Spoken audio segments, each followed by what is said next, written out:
Hai semuanya, kali ini kita akan membahas film tentang Wonka untuk memasarkan permennya. Willy Wonka terlibat perang dengan kartel coklat. Film ini dimulai di dekat pelabuhan kota Eropa dengan lagu dan tarian. Willy Wonka tiba di kota tersebut. Pembuat manisan yang bercita-cita ini berencana untuk membuka toko permen sendiri. Dalam perjalanan, dia menghabiskan hampir semua uang terakhirnya untuk memoles sepatu dan membayar labu yang rusak. Kemudian di tengah jalan Wonka menari, tetapi tidak ada yang melihat penampilannya kecuali dirinya sendiri.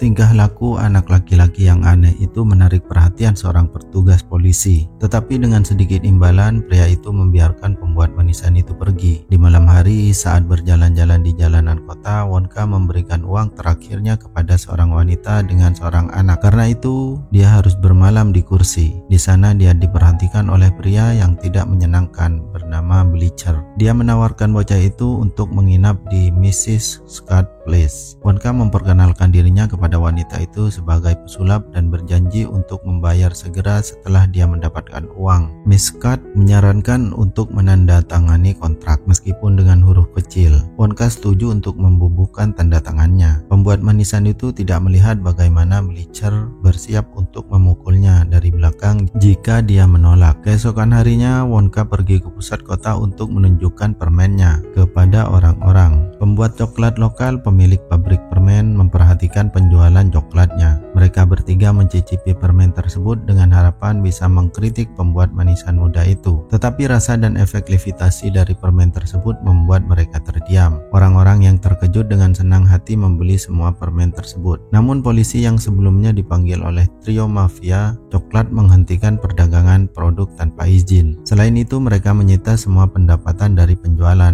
Tetapi salah satu petugas polisi meninggalkan Wonka 1 koin untuk membayar penginapan. Sesampainya di apartemen, Wonka mengetahui bahwa dia perlu membayar komisi yang besar. Karena dia tidak memiliki uang sebanyak itu, dia harus melunasinya dengan bekerja. Bleacher melemparkan bocah itu ke dalam pipa yang mengarah ke binatu bawah tanah. Di sana pengunjung yang tertipu melunasi hutang mereka. Setelah hari kerja berakhir, para pekerja bubar ke kamar mereka. Noodle, seorang anak yatim piatu, mengunjungi Wonka. Dia adalah gadis di bawah umur yang sebelumnya mencoba memperingatkan Wonka tentang penipuan Miss Krabbit. Pembuat manisan itu bercerita tentang ibunya yang sudah meninggal, yang mengajari Willy membuat coklat. Tetapi sayangnya tidak pernah mengungkapkan rahasia terpenting. Wonka memberi Noodle permen dan menawarkan permen seumur hidup jika dia membantunya melarikan diri. Bersama-sama, Wonka dan Noodle berhasil mengembangkan rencana penyelamatan. Sementara itu, kepala polisi mengunjungi gereja dan turun ke ruang bawah tanah katedral,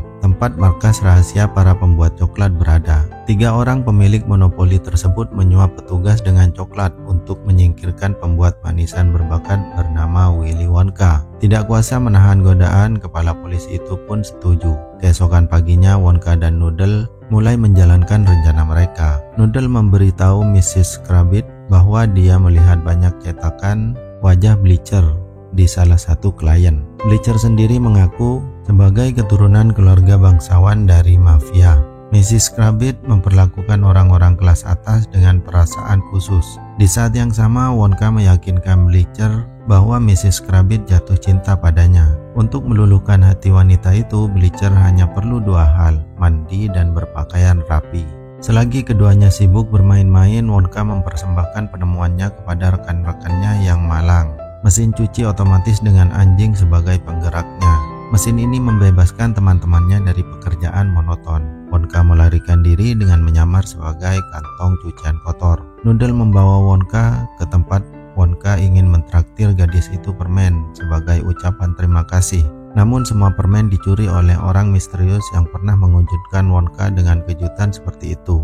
Untuk membuat permen lagi dibutuhkan bahan khusus, susu jerapah. Untuk masuk ke kebun binatang, Noodle menawarkan permen kepada penjaga yang memiliki efek memabukkan yang cukup kuat. Keduanya berhasil masuk dan menjalankan rencana mereka. Selama itu, Noodle bercerita tentang hidupnya. Dia tidak mengenal dan belum pernah melihat orang tuanya. Yang tersisa hanyalah segel berbentuk cincin. Setelahnya, mereka meninggalkan kebun binatang dengan cara yang fantastis. Menggunakan balon udara, setelah penerbangan singkat, mereka bertemu dengan petugas polisi di tempat pendaratan. Wonka memerintahkan gadis itu untuk lari, sedangkan Wonka tertangkap Wonka diceburkan diri ke air mancur yang beku. Petugas itu menjelaskan bahwa baik Wonka maupun permennya tidak diterima di sana. Wonka tidak mengerti alasan agresi tersebut. Untuk membuatnya mengerti, petugas itu memukul kepala Wonka dengan tongkat. Ketika Wonka kembali ke rumah Mrs. Kravitz, dia mengatakan bahwa dia adalah pembuat manisan dan ingin membuka produksinya sendiri. Salah satu rekannya yang malang, seorang akuntan, mengungkapkan bahwa dia pernah bekerja untuk pembuat coklat lokal. Dia tidak sengaja menemukan catatan keuangan gelap. Ternyata pemilik pabrik sepakat untuk menghindari persaingan dengan menjual coklat berkualitas buruk. Markas rahasia mereka beserta tempat penampungan coklat terletak di bawah kuil.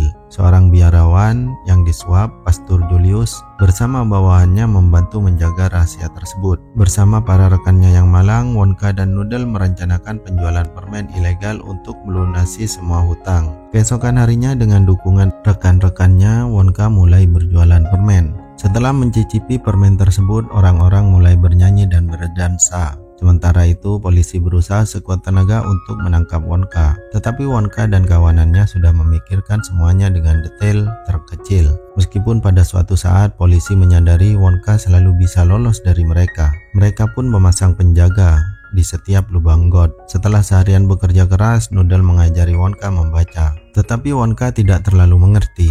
Suatu malam, Wonka berhasil menangkap pencuri permen misterius dengan jebakan buatannya sendiri. Pencuri itu dikurung dalam toples dan ternyata adalah pria bernama Lumpy dari suku Ompa-Lompa.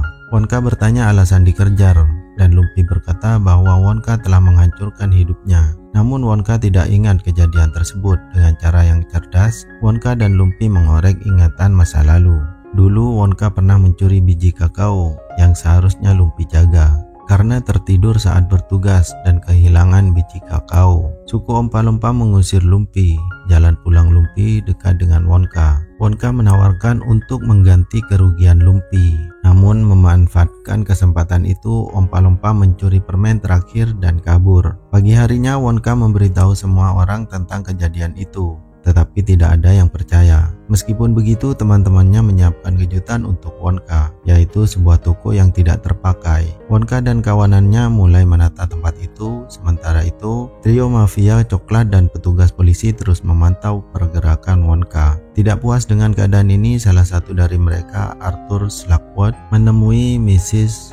Kravitz untuk melaporkan tindakan para debiturnya dan meminta bantuan untuk menghentikan bisnis Wonka. Keesokan harinya Wonka membuka pintu tokonya untuk semua orang dengan nyanyian dan tarian. Para tamu disambut dengan pertunjukan dan berbagai macam permen. Pengunjung senang karena belum pernah merasakan sesuatu yang begitu lezat sebelumnya. Tiba-tiba rambut pengunjung mulai tumbuh seketika. Setelah dianalisis, Wonka mengerti bahwa seseorang telah menambahkan keringat manusia salju ke dalam permen. Para tamu yang marah mulai membuat kerusuhan dan setelahnya toko dilalap api. Slugworth yang melihat semua itu tersenyum. Rekan-rekan Wonka yakin bahwa mafia coklat ada di balik semua ini. Mereka berjanji akan memperbaiki semuanya dan toko akan beroperasi kembali. Namun Wonka benar-benar kecewa dengan kegagalan ini. Ketika Wonka sendirian, trio pembuat coklat mendekatinya. Mereka menawarkan kesepakatan. Mereka akan melunasi semua hutang Wonka kepada Mrs. Kravitz untuk para temannya. Dan sebagai gantinya, Wonka tidak akan pernah membuat permen lagi. Tidak ada pilihan lain, Wonka setuju. Trio pembuat coklat bersama petugas polisi membawa Wonka ke kapal.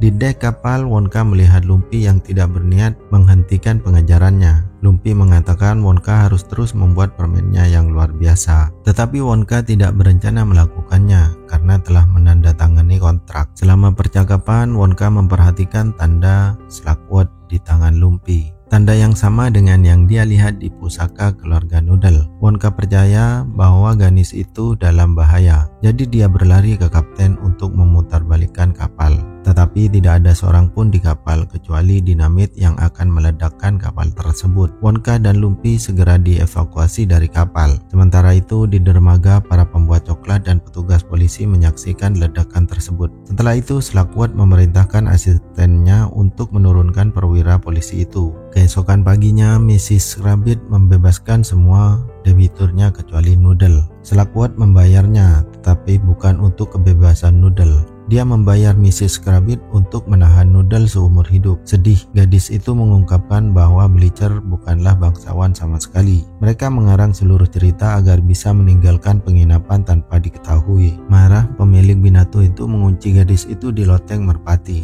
Namun segera Wonka dan teman-temannya yang malang datang membantu gadis itu. Mereka menjelaskan rencana mereka kepada Noodle untuk mencuri buku hitam mafia coklat. Untuk menjalankan rencana tersebut, Wonka mencuri seekor jerapah sementara Noodle diam-diam memasukkan permen khusus ke dalam saku Pastor Julius. Hewan itu dikirim ke pintu gereja. Ketika pintu dibuka, jerapah itu berlari masuk dan membuat semua pastor panik sendirian di ruang itu. Trio mafia coklat membuka palka Hydra coklat. Perlahan tapi pasti mulai memenuhi ruangan. Dalam beberapa menit, Wonka dan Noodle sudah berada di dekat langit-langit. Mereka meminta bantuan, tetapi tidak ada yang mendengar kecuali trio mafia coklat yang melambaikan tangan dan pergi. Wonka meminta maaf kepada Noodle karena melibatkannya dalam semua ini. Pasrah dengan nasib, mereka berdua pun terjun ke dalam coklat. Sementara itu, Lumpy menggunakan toples untuk melumpuhkan kepala pendeta lalu turun ke ruang penyimpanan. Dia membuka katup, menurunkan level coklat di ruangan itu, dan menyelamatkan nyawa Wonka dan Noodle. Di dekat gereja, trio mafia coklat bertemu dengan seorang petugas polisi yang badannya nyaris tidak muat di mobil karena coklat. Sementara itu, Wonka keluar dari gereja dan menyerahkan buku hitam kepada salah satu polisi. Setelah meninjau informasinya, petugas tersebut memerintahkan penangkapan pemilik mafia coklat, dan film pun selesai. Ditunggu film-film terbaik berikutnya.